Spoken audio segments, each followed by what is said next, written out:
яскуру исмаллахи фи айями маулумат. Сондай-ақ жаңа Арафа күні, құрбандық шалынатын күні, құрбан айт, құрбандықтан кейінгі жаңағы күндері Алла Тағаланы еске алсын. Алама разақаху мин бахиматил ан'ами дейді қайтадан. Осы 4 түлік малдан, мысалы, ана құрбандыққа апарып шалып, бисмилля деп Алланың атымен бауыздап, Алла Тағалаға құрбан қып, құрбандыққа арнап шалсында, негізі Аллаға арналып шалынған мал. Алланың жаратқанын Аллаға ғана арналу керек. Көрсі қалай таза. Алланыкін Аллаға ғана арнайсың. Сен де Алланыкісін Аллаға ғана арналу керексің, болды. Басқа қағида жоқ. Басқасының бәрі жалған болып кетеді.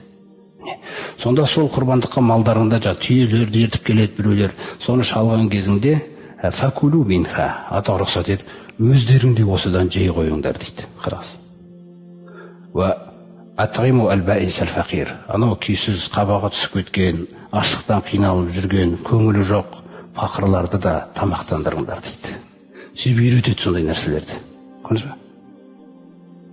Міне осы құрбандыққа шалу мәселесі, құрбан айттағы атқарылатын нәрсе де осы. Өздеріңіз жаңағы қой шаласыздар, кейде бір жағында бірнеше адам жабылып бір үлкен ірі қара шалады дегендей нәрселер бар. Міне осының барлығы Алла Тағаланың берген сыйына сіздің шүкір етіп атқаныңыз. Сосын біл дейді, сен соны құрбандыққа шалған кезде ла яналаллаха лухумуха, оның еті Аллаға жетпейді дейді. Яғни оның еті керек жоқ дейді. Жаңа шалып атқан ет емес дейді мәселе. Сен тек рәсімді солай атқару керексің.